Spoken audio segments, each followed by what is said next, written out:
So I wanted to show you something. Okay, what do we got? We got, A briefcase, yep, mint green with TS Yep. on it. yep. What's in it? This is my brand new album. We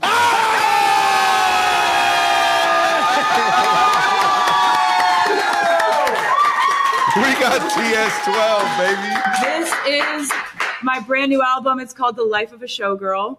Love it. Bonjour les amis et bienvenue dans cette nouvelle vidéo, j'espère que tu vas bien. Aujourd'hui, on va parler de Taylor Swift et de son futur nouvel album. Alors j'ai sorti plusieurs petits formats courts. Là, le but de cette vidéo, c'est de condenser tout ça, résumer tout ce qu'il y a eu, parler aussi de peut-être quelques petites nouveautés, et j'ai aussi des informations en plus que je vais pouvoir donner dans cette vidéo. Je ferai encore des formats courts, je pense, pour expliquer certaines choses, parce que j'aime bien ce type de format, c'est pas mal pour faire passer quelques infos. Mais voilà, je pense que c'était intéressant qu'on en parle dans une vidéo YouTube, comme ça tu pourras me dire en commentaire ce que t'en penses, si tu es bien tout simplement un fan, un Swiftie qui fait partie de sa communauté, ou si, bon, c'est cool, mais t'attends de voir ce que ça donne, t'es curieux un petit peu si Taylor Swift va à nouveau faire trembler l'industrie musicale avec des chiffres de fou, ou si finalement elle va rester dans la veine de ce qu'elle a fait. À mon avis, elle va battre encore des records, je te le dis.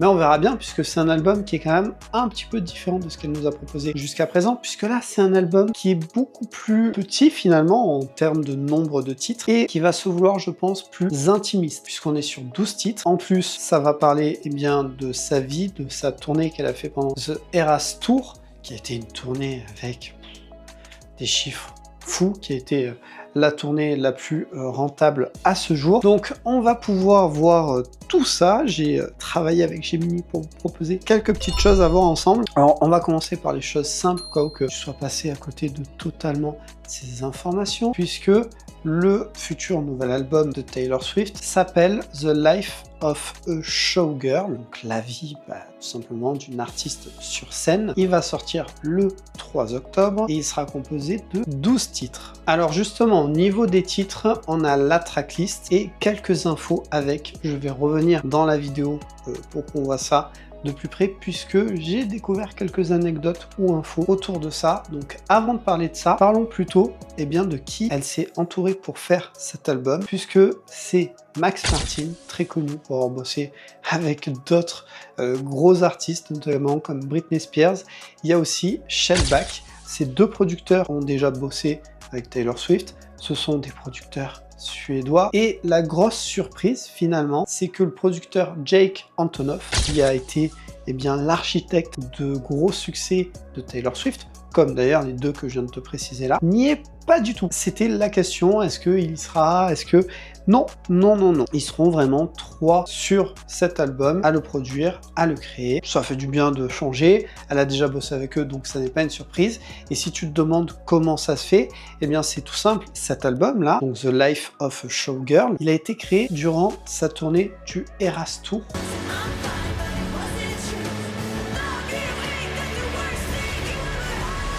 Et à un moment donné, elle a été en Suède, et c'est là où elle a enregistré la plupart de ses titres, puisqu'elle les avait écrits, elle avait commencé à composer tout ça durant toute cette tournée-là. C'est pour ça qu'il y aura, je pense, une saveur vraiment particulière qu'on pourra, j'espère et je pense, ressentir dans cet album, qui aurait été vraiment, tout simplement, fait, produit, composé durant cette grosse tournée qui, pour elle, sa plus grosse tournée en termes de chiffres, en termes de succès. Enfin voilà, donc je pense que ça se ressentira. Concernant le visuel de l'album, j'ai quelques infos, puisque c'est 2 photographes qui ont créé ce visuel aquatique et scintillant. Il y a Mert Alas et Marcus Pigot, qui sont des photographes de mode. Et il y a clairement ce côté rétro que je retrouve totalement dedans. Et d'ailleurs, il y a des photos Taylor qui sont dispo sur son Insta, où on la voit dans des tenues un peu genre actrice, genre cabaret, ce genre de choses. Et ça va totalement aller, j'imagine, avec l'univers de cet album, qui va être à la fois émouvant, à la fois festif, puisque ça va vraiment... je pense que c'est même un album concept quelque part. Et les albums concept, en général, faut les écouter dans l'ordre pour connaître toutes les subtilités. Après, pour Taylor Swift, il n'y a pas d'infos officielles qui sont sorties, mais j'ai vraiment l'impression que ça sera un album un peu conceptuel. Maintenant, parlons de la tracklist, puisqu'il y a 12 titres. Et il y a des choses à dire. Alors, c'est un petit peu à prendre avec des pincettes, parce que c'est des anecdotes ou des raisonnements de fans ou de personnes qui ont parlé de l'album qui ont l'air de coller avec ce que ça pourrait être, mais on peut pas être sûr à 100% tant que c'est pas Taylor qui l'a dit ou tant que son projet n'est pas sorti. Dans l'ordre, le premier titre, c'est The Fate of Ophelia, donc le destin d'Ophélie. Dedans, apparemment, ça serait une référence littéraire directement à la pièce de Hamlet de William Shakespeare, où dans la pièce, il y a Ophélie, qui est une jeune femme noble, qui est manipulée et rejetée par les hommes de son entourage, donc le père et le frère de Hamlet, qui sombrent dans la folie et se noient tragiquement. Déjà là, il y a un écho peut-être à la pochette de l'album, où on voit juste Taylor avec le visage qui ressort de l'eau. Et du coup, les fans, ils spéculent un petit peu dessus, donc sur l'innocence, la folie, qu'elle soit réelle ou que ce soit une feinte de l'artiste, et la manière dont une femme peut être poussée à bout par des pressions extérieures et des figures masculines. Donc moi, ce que je vois dans cette interprétation-là, ça serait peut-être le fait que dans l'industrie musicale, eh bien, jusqu'à il y a peu encore, elle avait tout perdu au niveau de ses masters. Et elle a dû se battre. Et au-delà de ça même, l'industrie musicale, cet univers, est un univers qui peut être très dur. Alors, de manière générale, envers des hommes ou des femmes, mais oui, envers les femmes, ça peut être plus dur encore selon sur qui tu tombes et selon plein d'autres paramètres. Moi, ça me fait penser à ça. Est-ce que c'est en lien ou pas? Ça, on le verra bien dans son texte et dans sa musique quand elle sortira, mais je pense que ça peut être une petite possibilité. Pour le deuxième titre, eh bien, c'est Elizabeth Taylor. Donc, c'était une actrice qui a connu eh bien, des hauts et des bas dans le monde du cinéma et aussi en amour, notamment avec sa relation avec Richard Burton. D'ailleurs, Taylor Swift avait déjà fait un clin d'œil à eux, tout simplement dans sa chanson Ready for It sur l'album Reputation, avec la phrase He can be my jailer, Burton to this Taylor. En gros, il peut être mon geôlier, Burton pour Taylor. Et là, alors apparemment, l'interprétation, ça serait de pouvoir tout simplement faire un parallèle entre la vie de Taylor Swift et la vie tout simplement d'Elizabeth Taylor, avec les moments durs pour l'une et pour l'autre. Un parallèle entre une actrice et une chanteuse, compositrice, qui est aussi actrice, finalement, quand elle est sur scène à faire ses shows. Ça peut être quelque chose comme ça. En tout cas, moi, ce qui me titille, c'est que, comme je l'ai dit, elle avait déjà fait un lien avec eux dans une précédente chanson. Est-ce que ça serait pas une suite aussi? Affaire à suivre. En 4, on a Father Figure, donc la figure paternelle, qui, tout simplement, pourrait parler eh bien, des liens avec son père, donc Scott Swift, qui a toujours été proche d'elle, notamment dans sa carrière. Après, au niveau des possibilités, eh bien, certains fans pensent que ça pourrait être plutôt des références à des figures masculine qui aurait été proche d'elle, dans le bon sens ou dans le moins bon, dans l'industrie musicale, et notamment en rapport avec Scott Borchetta, qui était l'ancien directeur de son premier label, et avec qui il y a eu des problèmes par rapport aux droits de ses anciens albums. Ça, je pense que tu en as entendu parler, vu tout le bruit que ça a fait, et vu que maintenant Taylor eh bien, est enfin détentrice de tous ses masters. Moi je pense, je sais pas, j'opterais peut-être plus quand même pour le lien avec son père. Après dans la musique, tu peux très bien parler de ça et de temps en temps avoir un petit parallèle qui peut parler d'une ou deux autres personnes, tu sais, dans le second couplet ou dans un refrain par exemple. Ça sera fixé assez rapidement, n'hésite pas à me dire dans les commentaires, toi, ce que tu penses, ce que ça pourrait raconter. À la 5e place, on a Eldest Daughter, donc c'est la fille aînée. Alors il faut savoir qu'elle n'est pas vraiment la fille aînée, puisque elle a un frère cadet qui s'appelle Austin.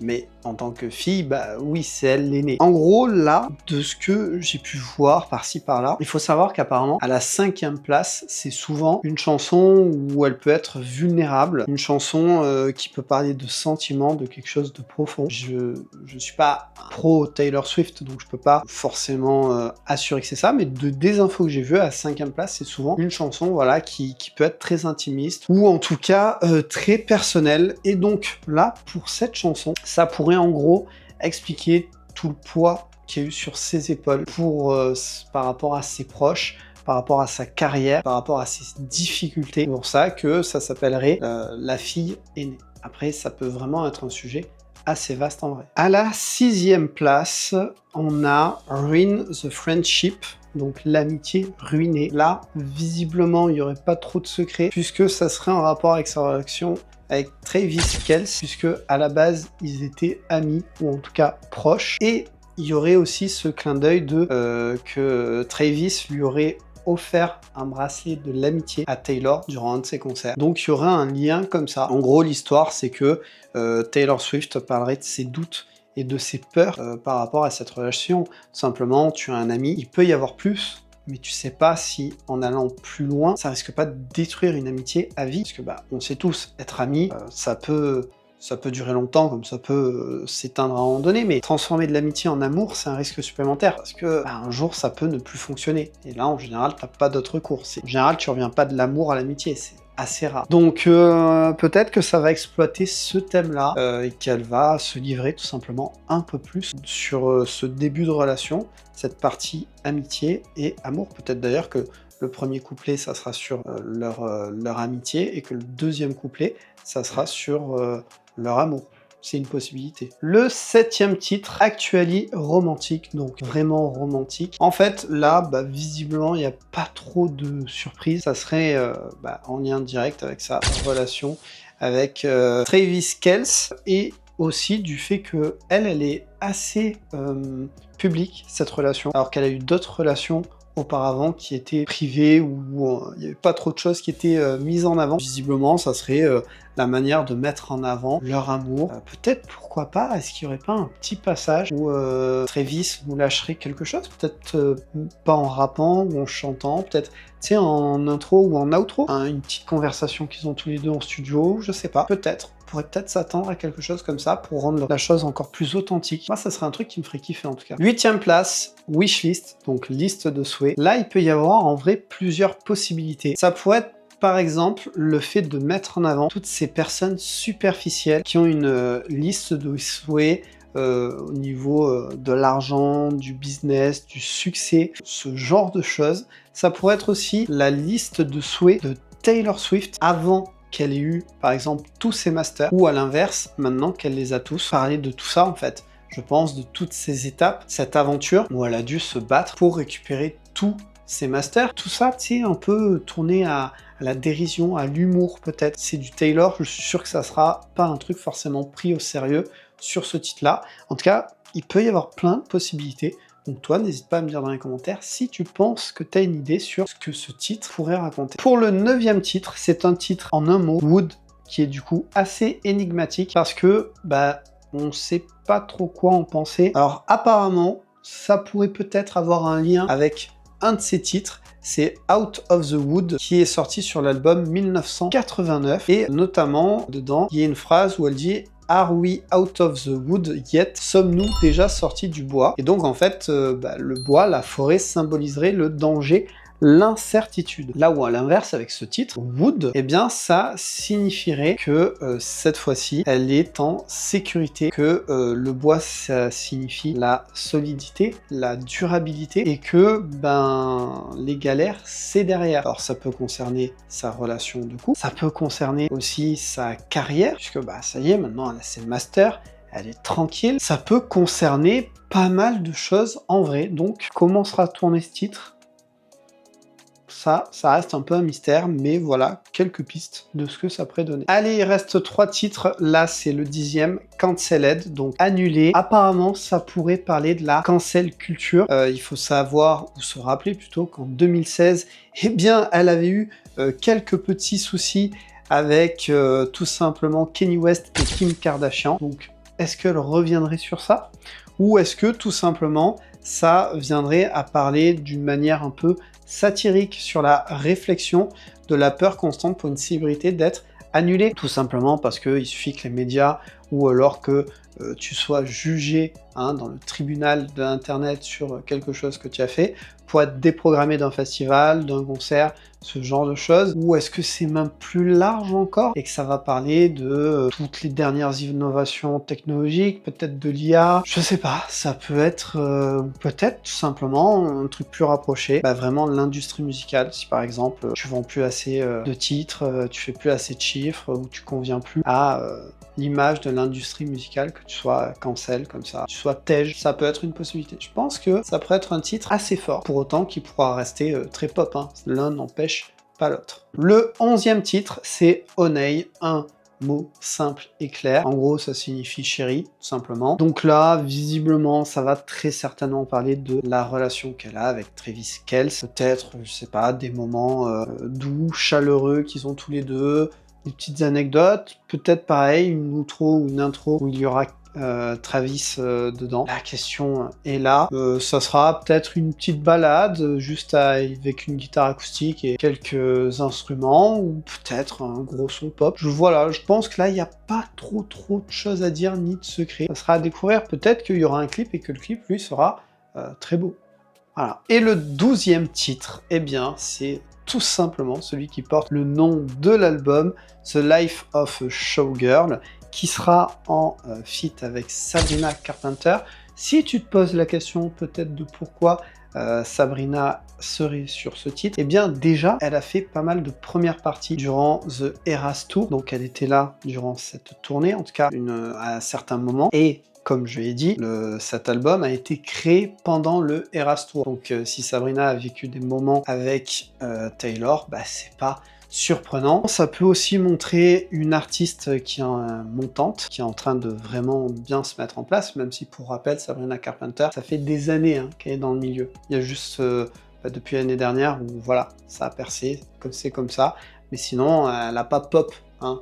Voilà. Et à l'inverse, on a Taylor Swift qui, elle, est en place maintenant, qui est en rouleau compresseur, qui à chaque fois pète des scores et des records. Donc peut-être faire un petit peu la part entre l'une et l'autre, ça pourrait être une possibilité. Peut-être qu'elles vont raconter des anecdotes, parler des sacrifices qu'elles ont eus chacune, l'une et l'autre, de la solitude, mais aussi des moments joyeux, festifs, des rencontres avec les fans peut-être. En fait, il peut y avoir pas mal de possibilités. Ce sont en tout cas deux showgirls, clairement, chacune à sa manière. Donc pour moi, c'est tout à fait logique en vrai quand tu es au courant de tout ça. Je pense que ça va être un titre glamour, sexy. De toute façon, avec Sabrina Carpenter, en général, c'est rarement l'inverse. Donc peut-être un peu cabaret aussi, parce qu'en plus, ouais, c'est ça, la vie d'une showgirl. Donc ouais, peut-être qu'il y aura vraiment un côté mise en scène. Ouais. Je suis vraiment curieux de le découvrir. Et celui-là aura très certainement, je pense, un clip. Je pense. Avant de finir cette vidéo, quelques petits chiffres pour rappeler qui est Taylor Swift, redessiner un peu les contours. Elle a vendu plus de 200 millions d'albums, donc c'est clairement l'une des artistes qui a vendu à ce jour le plus d'albums. Sa tournée Eras Tour, je vais pas revenir dessus, il y a suffisamment d'articles, de vidéos qui en parlent, mais ça a dépassé les 2 milliards de dollars de recettes. Il y a eu 149 concerts à travers 21 pays, sur 5 continents, plus de 10,1 millions de billets vendus. Et le concert de Melbourne en Australie a accueilli le plus grand public avec 96 000,06 spectateurs. La durée de ces concerts était en moyenne de 3h30 avec une setlist de 45 chansons qui retraçait ses 18 ans de carrière. Alors, déjà, voilà, tu te remets bien dans le truc si vraiment Taylor, c'est pas trop ta tasse de thé. Et il faut savoir que Taylor Swift, elle a passé en gros sur scène 517 heures, soit environ pratiquement un mois, puisque ça fait 21 jours complet. Et je veux aborder maintenant un dernier point. Je sais pas si tu as vu sur les réseaux ou si tu as vu ce que j'ai partagé moi, ou peut-être même en format court, mais en gros, là, il y a de la publicité pour ce nouvel album de partout, et notamment, eh bien, à Times Square, très connu pour ses big écrans, où il y a tout le temps de la publicité, ce genre de choses. Et je me suis demandé combien ça a pu coûter pour qu'elle puisse mettre la promo sur tous les écrans, parce que c'est littéralement sur tous les écrans. Alors évidemment, je peux pas assurer le coût que ça a eu pour faire ça, mais j'ai quelques pistes, puisque en gros, entre 50 et 300 000 $ pour une journée en fonction de l'écran et de la fréquence. C'est également plusieurs centaines de milliers de dollars pour une semaine sur un écran de premier choix, donc vraiment mis en avant. Et c'est de 1 à 4 millions de dollars pour un mois de visibilité sur les panneaux les plus prestigieux. Donc là, par exemple, j'ai vu qu'elle était sur quasi tous les panneaux de Times Square. Donc ça a dû coûter plus qu'un gros billet, je pense, en sachant du coup que là, c'est clairement pour un gros album, un gros projet. Donc on doit être dans la centaine de milliers de dollars. Peut-être même que ça dépasserait le million. Alors, ça peut te paraître choquant, ces chiffres que je te dis là, mais c'est rien comparé à ce qu'elle va générer avec ce nouvel album. Déjà avec ce qu'elle génère avec les précédents. Mais là, ce qu'elle va générer avec ce nouvel album, autant te dire qu'il va sortir le premier jour, je te le dis, retiens ça, le premier jour, je suis sûr qu'il va battre des records. Rendez-vous le 3 octobre, évidemment, je serai là pour te dire ce qu'il en est, mais c'est sûr. Et là, je te parle que de Times Square, mais elle a fait de la pub ailleurs. Donc, je me suis, questionné, on est sur milliers ou millions de dollars, on doit être par là. Donc, affaire à suivre.